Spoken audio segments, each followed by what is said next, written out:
राधे राधे गुरुजी। जी गुरुजी मेरे को हमारे गांव के बारे में कुछ बताना है। बताओ।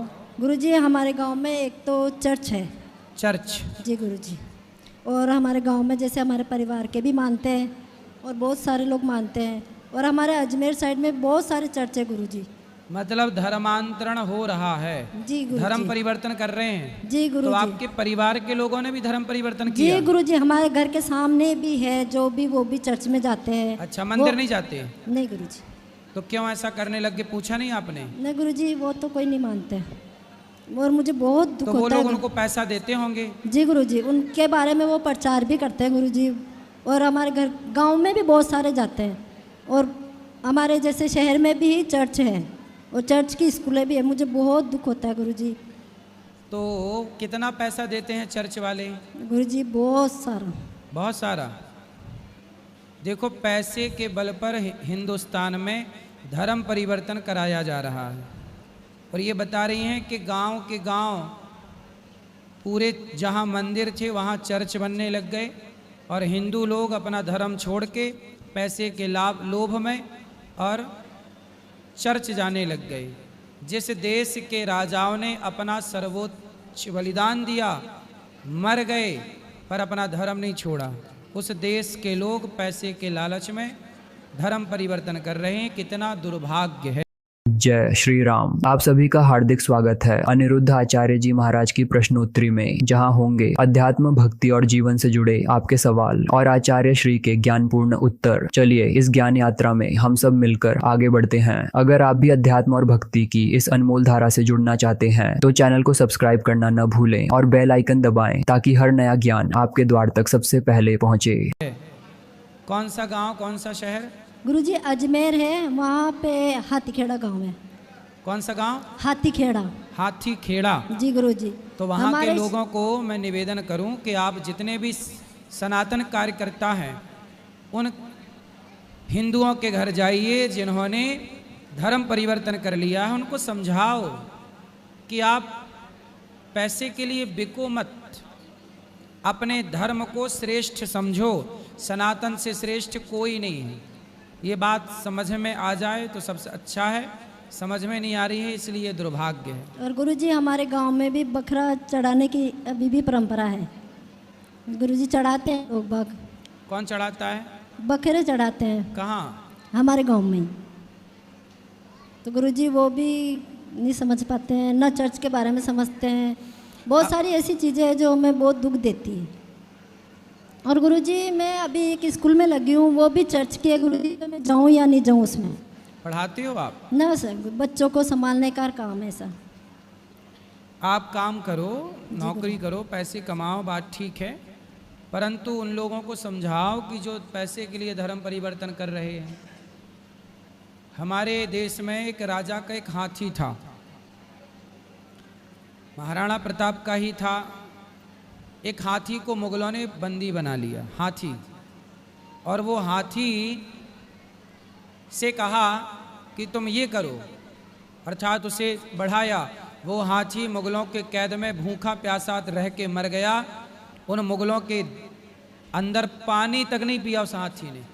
मतलब जानवर होकर अपने मालिक के प्रति इतना वफादार वो हाथी समझ गया कि मुझे बंदी बना लिया दुश्मन लोगों ने।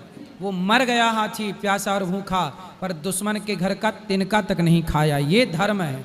हमारे यहाँ तो जानवर भी वफादार होते थे, लेकिन आज के कुछ इंसान ऐसे गद्दार हैं जो सनातन धर्म को छोड़कर अन्य मजहब पंथ अपना रहे हैं। गुरुजी बहुत दुख होता है इस चीज़ों, क्योंकि जो हमारे घर के सामने है ना गुरुजी, वो भी चर्च के लिए मतलब इतनी वो करने लग गए थे गुरुजी।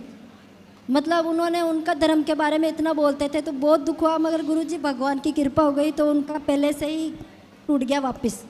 अच्छा, पहले से ही टूट गया गुरुजी वापस। तो नहीं तो आ गए वो धर्म, ठीक हो गए गुरुजी। उनका तो इतना मतलब उन्होंने इतनी अपनों से ही पता नहीं क्या क्या पूजा पाठ करने लगे, इतने मतलब बड़े बड़े माइक लगा के, तो पूरे गांव में इतना, मगर गांव वाले कुछ नहीं करते गुरुजी इसके लिए तो। मगर अब पता नहीं किस हिसाब से भगवान की कृपा हुई थी तो अभी कुछ टूट गया वापस। पूरा इतना काम चला था, इतना सारा बहुत बड़ा बना था गुरुजी वहाँ पे। चलो भगवान रक्षा करेंगे, पर आप लोग भी प्रयास करते रहो, सब अच्छा गुरुजी होगा। मैं करती हूँ, मैंने भगवान से प्रार्थना की थी ना, इसलिए भगवान जी वो तो हो गया। बिल्कुल भगवान आपके साथ हैं, खुश रहिए। धन्यवाद गुरुजी।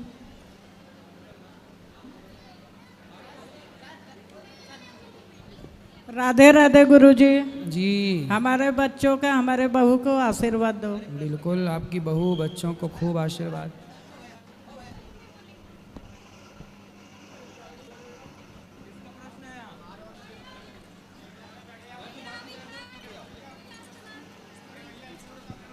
गुरुजी राधे राधे। जी आपके चरणों में मेरा कोटि कोटि प्रणाम। गुरुजी ये मेरी मम्मी आपसे बात करना चाहती है। मम्मी के मैया मैया गुरुजी। कराओ बात। गुरुजी राधे राधे। जी सबसे पहले तो आपका लाख लाख धन्यवाद। मेरे घर में आपकी कथा से इतना सारा परिवर्तन आया गुरुजी, जो कि मतलब हमारे घर में मांस और मतलब सब कुछ खाया जाता, लेकिन सब कुछ सन 2022 से हमने आपकी कथा सुनी, तब से मतलब सारा कुछ छोड़ गया। मेरे पति भी शराब वराब पीते थे, लेकिन सब कुछ छोड़ दिए गुरुजी। वाह, देखो ये कथा का प्रभाव है, बिगड़े हुए घर सुधर गए। कोई गुरुजी- श्रद्धा से सुने तो परिवर्तन जरूर होगा। और गुरुजी मेरे घर में कारखाना भी है और ऑटो रिक्शा भी है, उसमें से हमको जो भी मिलता है उसका 5% मैं निकालती हूँ, जो कि मैं यहाँ मतलब दान करती। पिछले साल भी आई थी, जो कि मतलब गुरु दीक्षा ली थी। खुश रहिए, अच्छा कर रहे हैं आप लोग।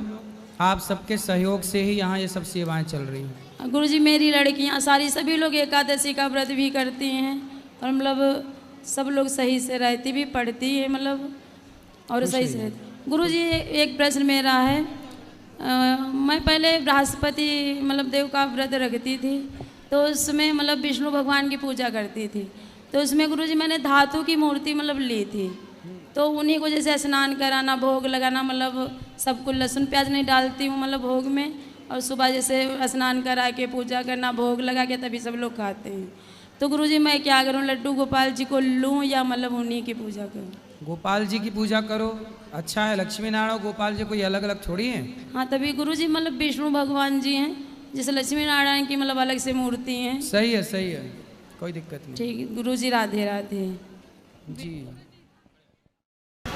राधे राधे गुरुजी। जी जी मैं आपको एक गाना सुनाना चाहती हूँ। सुनाओ। कृष्ण तेरी भक्ति में मीरा बन जाऊंगी, कृष्ण तेरी भक्ति में मीरा बन जाऊंगी। भूख लगी कृष्णा मुझसे कहना, भूख लगी कृष्णा मुझसे कहना। गंगा यमुना सुराई, माखन मिश्री मलाई बन जाऊंगी, कृष्ण तेरी भक्ति में मीरा बन जाऊंगी। प्यास लगी कृष्णा मुझसे कहना, प्यास लगी कृष्णा मुझसे कहना। गंगा यमुना सुराई बन जाऊंगी, कृष्ण तेरी भक्ति में मीरा बन जाऊंगी। बहुत सुंदर, बहुत एक बढ़िया। प्रश्न है हाँ बोलो। गुरुजी, जब हम लोग गुरु मंत्र लेते हैं तब हम लोग को लहसुन प्याज नहीं खाना चाहिए? तामसी है, भोग नहीं लगता भगवान का, इसलिए खाने का मना करते हैं। वरना कोई खाए तो खाए अपनी दृष्टि से, पर तामसी है इसलिए साधु संत और भगवान को भोग इत्यादि नहीं लगता। अच्छा, जो कान्हा जी रखते हैं और वो गुरु मंत्र नहीं लिए रहते, तो उससे भी लहसुन प्याज नहीं खाना चाहिए? लहसुन प्याज खाओ मत खाओ, ये आपकी अपनी स्वतंत्रता है। नहीं खाना चाहिए, ये विशेष पक्ष है, क्योंकि तामसी है। अब कोई खाए ना खाए वो आपकी स्वतंत्रता है। ओके गुरुजी, मेरे भाई का 10th है, अभी वो चल रहा है, अभी वो गया है ना, तो उसे ऐसा आशीर्वाद दो कि मेरा भाई पास हो जाए 10th में। अच्छी मेहनत करके पढ़ेगा तो निश्चित पास होगा। उसको बोलना खूब मन लगा के पढ़े, ठीक हाँ, है? वो आया है वो इधर। खुश रहिए। राधे राधे गुरुजी, कोटि कोटि प्रणाम। जी। मैं अमृतसर पंजाब से आई हूँ। जी मेरी मैया आपसे सवाल करना चाहती हैं। क्या करना चाहती हैं? राधे राधे महाराज जी। जी। मैं पंजाब से हमारी लड़की लेकर आई है। मैं तो आशीर्वाद तुम्हारी मांगती हूँ कि जब मुझे भगवान लेने आए तो मैं अच्छी तरफ से जा सकूँ। तो अच्छी तरह से तो जाओगी, क्यों आनाकानी करोगी क्या जाने में? नहीं जाना, कल आना, अच्छा ऐसे। इनका ये क्वेश्चन है, भगवान खुद लेने आए मुझे। हाँ मैया बात और मुझे लटकना ना पड़े। कहाँ लटकोगी मैया? कहाँ? जैसे कोई बीमार होके 10 दिन 12 दिन 15 दिन होके जाता बात ना। कराओ मैया को। मैया से बात करो। हाँ जी। मैया आपको लेने कौन आए? भगवान।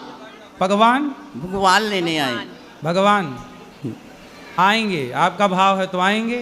हाँ जी। बिल्कुल, भाव की तो भूखे हैं भगवान, आएंगे। राधे राधे गुरु जी। जी। मेरा नाम हिमांशु गुप्ता है और मैं बदायूं से आया हूँ, डिस्ट्रिक्ट बदायूं। तो महाराज जी मेरा सवाल है कि पृथ्वी पर आत्मा जो है वो आती है और चली जाती है, ठीक है, तो वो हमें दिखाई क्यों नहीं देती है? जैसे ये भौतिक संसार है, हाँ, हमारा शरीर है, भौतिक है, ठीक है, स्थूल है, फिर सूक्ष्म है, उसके बाद कारण है। तो स्थूल तो हमें दिखाई दे रहा है, सूक्ष्म है मन बुद्धि चित्त अहंकार, ठीक है, तो वो मन भी नहीं दिखाई देता है, मन तो अंदर भ्रमण कर रहा है वो, ठीक है। तो आत्मा जब आती है और चली जाती है, जैसे मेरे दादाजी मेरे हाथों में एक्सपायर हो गए पर मुझे दिखाई नहीं दिए, ये क्या कारण है? ये विचित्र माया बताइए महाराज जी।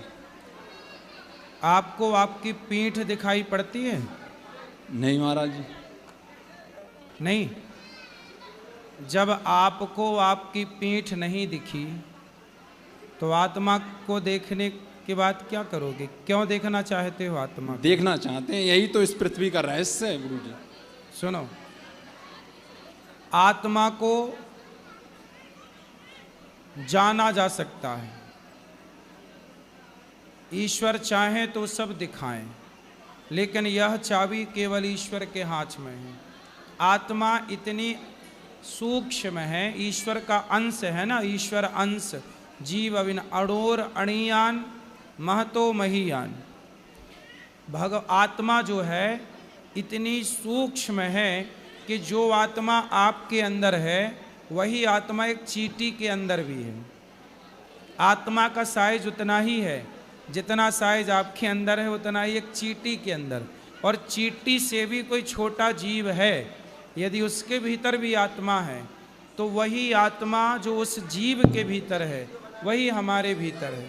तो वो ईश्वर की लीला है कि वो इतनी सूक्ष्म है कि उसे हम और आप तो नहीं देख सकते, परंतु ईश्वर चाहे सोई जाने जय देव जनाई, और जानत तुम्हें होई जाई। भगवान जनाना चाहें, ये भगवत कृपा हो तो सब देखा जा सकता है, वरना इन चर्म चक्षुओं से आत्मा को नहीं देखा जा सकता। हाँ, आत्मज्ञान पाया जा सकता है, आत्मबोध तो हो सकता है, लेकिन आत्मा को देखना ईश्वर के ही कृपा से संभव। जैसे महाराज जी आप कह रहे हैं कि आत्मा, तो आत्मा सभी में सेम है, चींटी में भी भाई इंसान सब में एक है, तो इंसान को हम क्यों मान्यता देते हैं? जैसे आत्मा तो सेम है।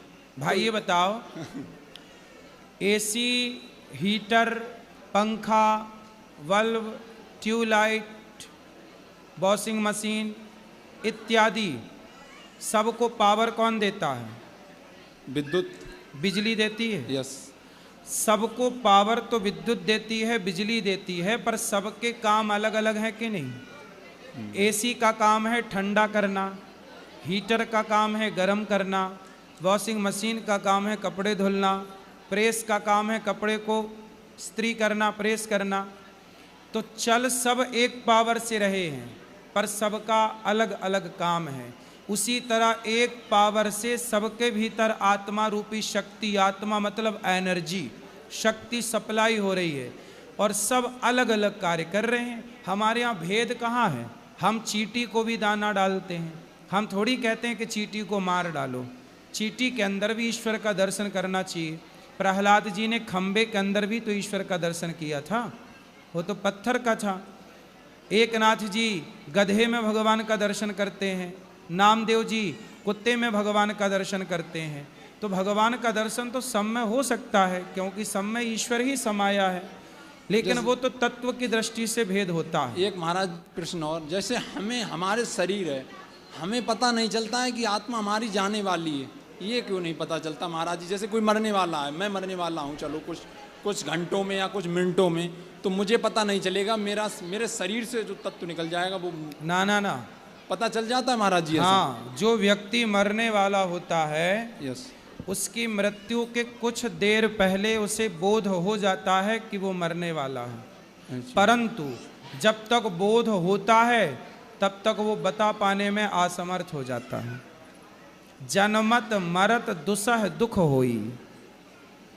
गोस्वामी जी लिख रहे हैं कि जन्म लेने के समय और मृत्यु के समय अपार दुख होता है, लेकिन जो भगवान की शरण में है, अहम त्वा सर्व पापेभ्यो मोक्षयिष्यामि मा शुचः सर्वधर्मान परित्यज्य मामेकं शरणं व्रज। जो भगवान की शरण में है वह उस दुख से बच जाता है। आपको बहुत, जो भी मरता है ना, उसे भयंकर पीड़ा होती है और उसे दिखता है कि ये यमराज आ रहे हैं, ये मृत्यु आ रही है, सब दिखता है। इसलिए आपने देखा होगा कई लोग मरने के टाइम चिल्लाने लगते हैं और मुंह बंद हो जाता है, ये नहीं खुलता, फिर दतौरी बंद हो जाती है, मुंह बंद हो जाता है, चिल्लाना, नाना प्रकार की आवाज़ निकालना, वो सब उससे महसूस हो गया कि हाँ अब टाइम आ गया। क्यों महाराज जी, एक प्रश्न और है कि अंतिम क्षणों में भी पता नहीं चलता है, मन मरता क्यों नहीं है? मन अंतिम क्षण में माया मरी न मन मरा, मर गया शरीर, आशा तृष्णा ना मरी, कह गए दास कबीर। मन कभी नहीं मरता। ये मन की बात कथा में कई बार समझाता हूँ, बड़ी सूक्ष्म बातें हैं ये इनके लिए बड़ा लंबा टाइम चाहिए। कथाओं में हम इसका विस्तार करके समझाते हैं। मन क्या है, बुद्धि क्या है, चित्त क्या है, अहंकार क्या है, विवेक क्या है, ये इंद्रियां क्या है, मन क्या है, कर्म इंद्रिय क्या है, ज्ञान, सबके बारे में कथाओं में एक एक डिटेल हम देते हैं।